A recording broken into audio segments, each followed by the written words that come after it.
कल हम बात कर रहे थे अपनी 5 सेंस की।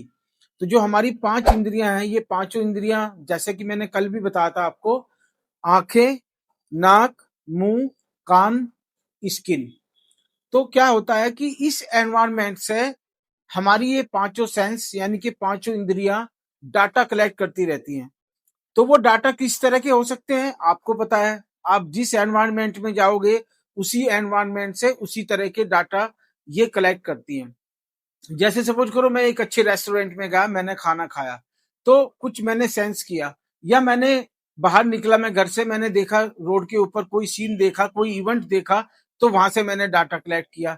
ठीक है, मैं कहीं घर से बाहर निकला, मुझे कोई स्मेल आई, वो अच्छी फ्रेग्रेंस भी हो सकती है, और वो हो सकता है कि भाई आप कुछ ऐसी जगह से निकले जहां पे बहुत कूड़ा करकट था, तो वहां से भी आपने सेंस कलेक्ट किया।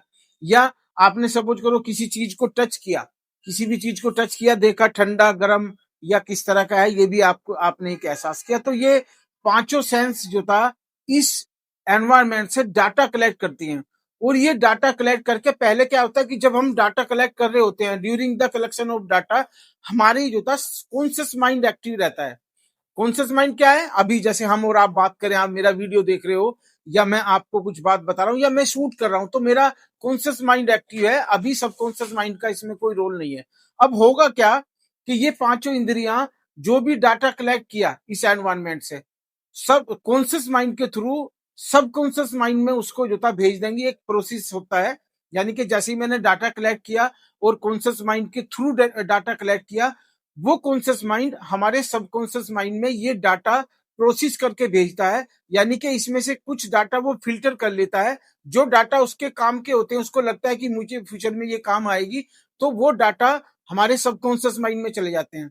और ये सबकॉन्शियस माइंड ही हमारी परमानेंट मेमोरी कहलाती है। तो अब देखिए, आप अगर चाहें तो अपने सबकॉन्शियस माइंड को अच्छे से बिल्ड कर सकते हो, या उसको एक पॉजिटिव वे में बिल्ड कर सकते हो। आज मैंने आपको बताया ये पांचों इंद्रियां, जैसे आप कहीं पे भी जाओ या कोई भी काम करो, तो आप चेक करो अपने कॉन्शियस माइंड के थ्रू कि मेरे ये पांचों इंद्रियां कौन कौन सा डाटा कलेक्ट कर रही हैं। और फिर आप जो था अपने उस कॉन्शियस माइंड को एक कमांड दो कि जो भी मेरे डाटा मैंने कलेक्ट किए हैं, वो अच्छे डाटा मेरे सबकॉन्शियस माइंड में जाए।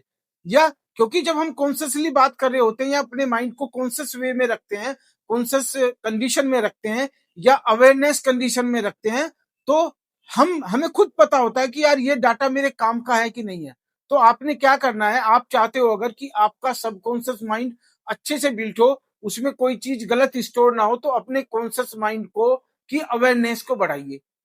जैसे आपकी ये पांचों इंद्रियां डाटा कलेक्ट करती हैं, तो ये डाटा कलेक्ट करके आप खुद भी कोशिश करिए, फिल्टर करिए कि कौन से मेरे सबकॉन्शियस माइंड में जा रही है। और इस तरह से आप देखेंगे, जब आप इसको फ्रीक्वेंटली करेंगे, सुबह शाम या जब भी आपको लगता है, आपने ये देखना है कि मेरी पांचों इंद्रियां कौन सा डाटा कलेक्ट कर रही हैं, और वो डाटा को फिल्टर करके आपने सबकॉन्शियस माइंड में लेके जाना है। आप देख लेना, आपका सबकॉन्शियस माइंड ऑटोमेटिकली, वैसे तो 21 डेज मिनिमम होते हैं अगर आप किसी भी चीज की रीप्रोग्रामिंग करना चाहते हो, बट विद इन 7 डेज आप इसका रिजल्ट देख सकते हो। तो आपको 21 डेज फिर ज्यादा नहीं लगेगा। तो मैंने आपको ये सबकॉन्शियस माइंड की एक ट्रिक बताई कि आप कैसे कर सकते हैं, अपने सबकॉन्शियस माइंड की पॉजिटिव प्रोग्रामिंग कैसे कर सकते हो। Thank you. अगर आपको लगता है कि इंफॉर्मेशन अच्छी है, तो लोगों के साथ शेयर करो, और ये चैनल को सब्सक्राइब कर लो। हाँ, आइकॉन जरूर दबाना, नहीं तो बेल आइकॉन नहीं दबाएंगे ना, तो आपके पास में नोटिफिकेशन नहीं जाता।